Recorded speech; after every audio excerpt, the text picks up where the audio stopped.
So congratulations, of course, on your new show. First of all, I want to ask, Michael, the legend that is Michael Crawford, told me how you got him to star in the show. What was it like when he said yes? Well, it's one of those moments that you can't prepare yourself for. Or believe. Or believe, absolutely. It wasn't out of nowhere. I think if it had come out of nowhere, if picking the phone up and someone says Michael Crawford is going to be in your show, I would have fallen straight over.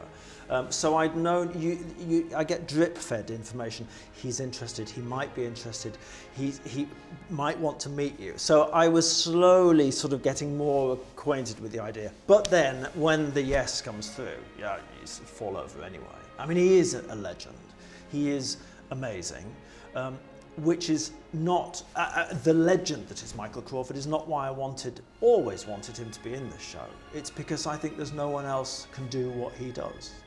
When you went to meet him though, Richard, I always think this must be the most nerve-wracking bit, because you've got the interest now and you think, oh, well, you know, it's a little bit of a way in. But it all hinges on basically, no matter what you've written, whether he likes you. You know what I mean? So you've got to connect, haven't you? And then explain your background to your compositions and stuff. What was that meeting like, and were you nervous? I was incredibly nervous because he parked the car at the end of the road and I had to then wait. I could see him walking the whole length of the road and I was getting more and more it's terrible, more that, nervous. isn't it? I just wanted to run away. But then the moment he shakes your hand, I remember someone saying that he doesn't wear although he is a big star, he doesn't wear the cloak of a big star. And it's absolutely true. When you shake his hand, he is just Michael in front of you. And he absolutely puts you at your ease. And he's charmingly as unconfident of his abilities and what he does as we all are. And that's, of course, fantastic, a great leveler, because he was worried that he wouldn't be able to sing it, was worried that I wouldn't like him. It's sweet though, isn't it? It's fantastic. So actually, when we got around a piano, he was nervous, I was nervous, and that cancels itself out then. And when you first hear him sing your work for the first time, I've never had that experience. What is that like anyway for a composer? Because I believe you wrote it with his voice in your head. So did it equate to everything you'd wanted to be, you know, once you started the piano going and he strikes up and you think, yeah, this is it, this is good? It is a bit of an out-of-body experience. Yeah. Because I have grown up with his voice. I had the cast album of Barnum and played it and played it and played it until it would not play anymore.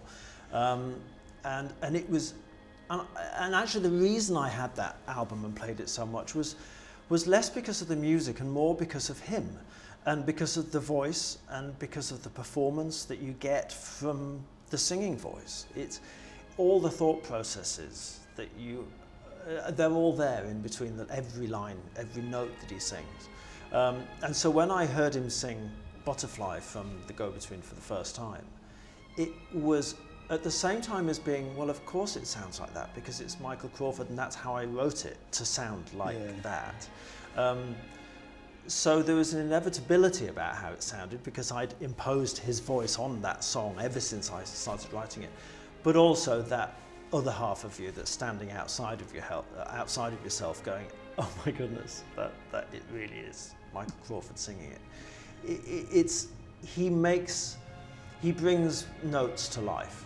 That's the best that any composer can hope for. He brings your words to life and your music to life and makes sense of every up and down in a phrase. He just makes it sound like he's made it up there on the spot, like it had to be that way. Where are you from originally? Where's your accent? North Yorkshire. Yeah, I thought Scarborough. So. So, Scarborough, never mind. So, I love Scarborough. I had a home in Hornsey, but we'll move on. What I want to know is, a boy from Scarborough, and then getting this, not only, you know, a huge star, but then your music in the West End. What's that, you know, is that the thing you dreamt of in your bedroom years back? You know what I mean? It isn't, actually. I mean, I've always loved writing musical theatre, but that's because I love theatre. Yeah. I love storytelling. I love the power of story on a stage. and I also love writing music, but I never had a dream to write a West End musical. I had a dream to tell stories with singing on a stage. And I think that sounds pedantic, but I think if I'd been trying to write a West End musical, it would never have turned out like The Go-Between. Right. Because I think when you say a new musical starring Michael Crawford in Shaftesbury Avenue, that brings with it certain expectations, and you could probably have a good stab of what kind of show that is.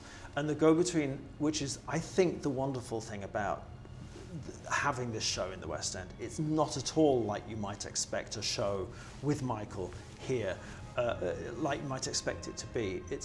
It's a little gem of a piece that doesn't have, it's not a foot-tapping chorus girl dancing show. It's a very delicate story, and the music works in a very equally delicate way. And Michael is doing something that I think people will never have seen him do.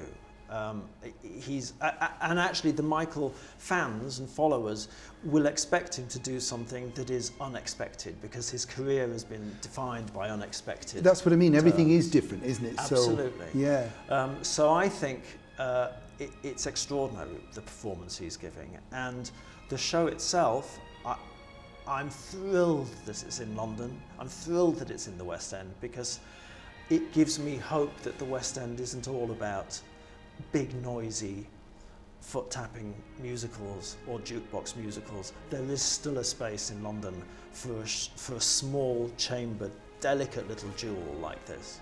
I was saying to Michael as well, the theatre really lends itself to the setting. It's almost like an extension of what you're in your mind, where the house is and where they're living at that time. It was an Edwardian theatre with this beautiful, ornate, restored venue now.